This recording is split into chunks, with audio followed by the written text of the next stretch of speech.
Well, happy Friday, everybody. We've come to the end of the week. Hope it's been a great one for you and that you are really, really excited about being in God's house to worship Jesus with your brothers and sisters in the Lord this Sunday, and that you're bringing people with you. You're praying about inviting people, and you're praying for God to move in a powerful way Sunday morning. Well, today we are in Proverbs chapter 30, and this is an interesting chapter in Proverbs. I have to be honest, it's not one of my favorites. It's not anything wrong with it. It's good. I just don't like it as much as I do some of the others. Hope that don't make some of you think I'm bad, but they're just, some parts of the Bible that I enjoy reading more than other parts. I imagine you feel the same way. That's okay. That's okay.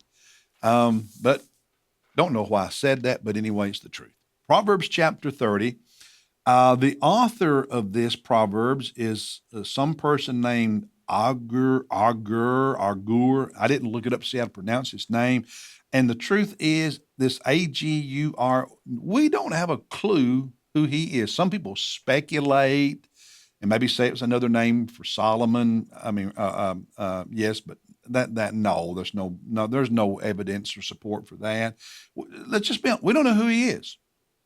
And he's speaking these proverbs to these two men, Ithil and Ucal, or however you say his name, and nobody has a clue who they are. That's okay. It's in the Bible. Some man who is teaching these other two men. It's as simple as that. They maybe were his students, and he was a teacher.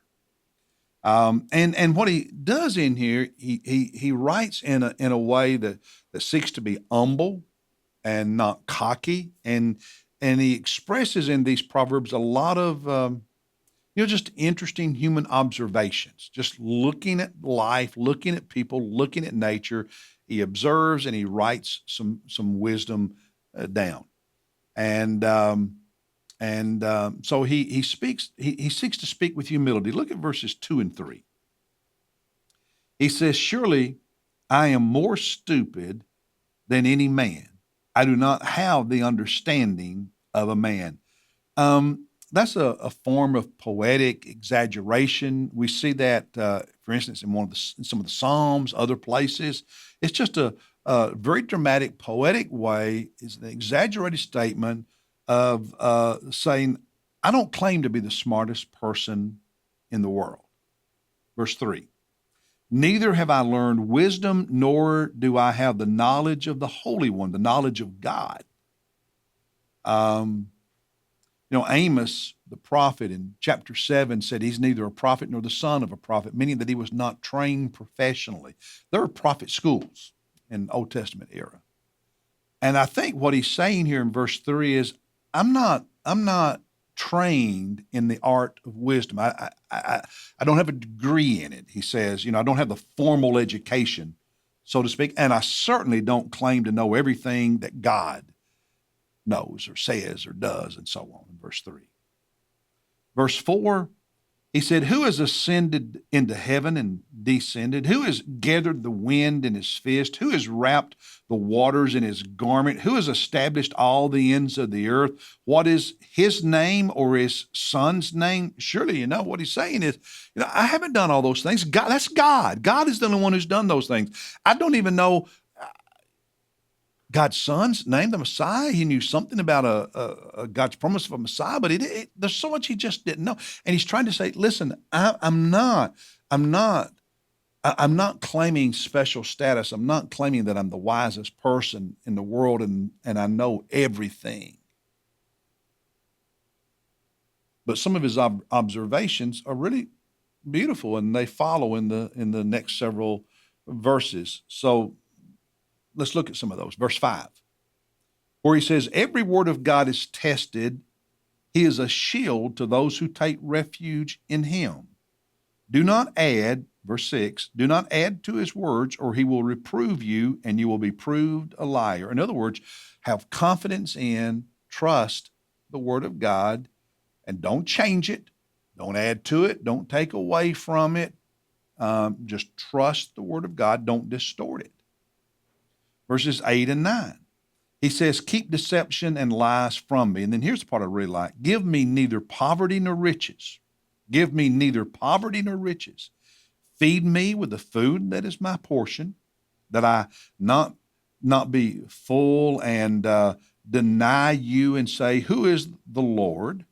Or that I may be in want and steal and profane the name of my God. What he's saying is, God, I don't want to be rich so that I think I don't need you, or that I'm so great and I did all this myself, but I don't want to be so poor that I become desperate and turn to stealing. So God, just, bless me and make my life comfortable, but God, I don't want to be rich or poor. And there's some wisdom in that, in the sense that poverty and wealth each have their own unique temptations. There are temptations you face when you are rich, and then there are temptations you face when you are poor.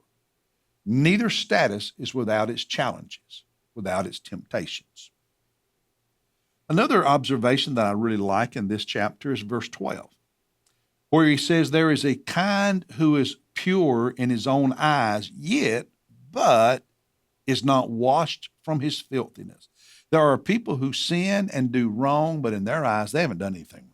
Sin and do wrong, but in their eyes, they haven't sinned. They try to justify their behavior. And I think that verse in some ways is an apt description for much of our modern culture in America, and the way so many people approach being spiritual, but yet not following the Word of God. Another one that I really like is verse 15. I thought this was interesting, where he says, the leech has 2 daughters. Now, you know what a leech is, that blood-sucking animal, sucks the blood out of you. He said a leech has 2 daughters. What are their names? The same name. Give. The leech is the bloodsucker who's always taking. I always say, give to me, do for me. I deserve, I need, I want. That's a leech. Always looking for a handout. Anyway, verse 32. He says, if you have been foolish in exalting yourself, or if you have plotted evil, put your hand on your mouth. In other words, if you, with your mouth, you're talking with others and you're scheming to do something wrong, or with your mouth, you're talking and you're trying to build yourself up and brag on yourself and exalt yourself and draw attention to yourself, he's saying to both of you, shut up. Put your mouth, put your hand over your mouth. Stop trying to brag on yourself and exalt yourself, and stop talking with others and plotting and scheming to do evil, to do something wrong. Maybe I'm wrong when I said this isn't one of my favorite chapters. There's some really good stuff in this chapter. There really is. So, hope you enjoyed it. I'll see you Sunday. And then Monday, we jump back into the book of Numbers. We'll be looking at chapter 12. God bless you. Have a good weekend. See you Sunday morning, bright and early. Bring somebody with you. See you.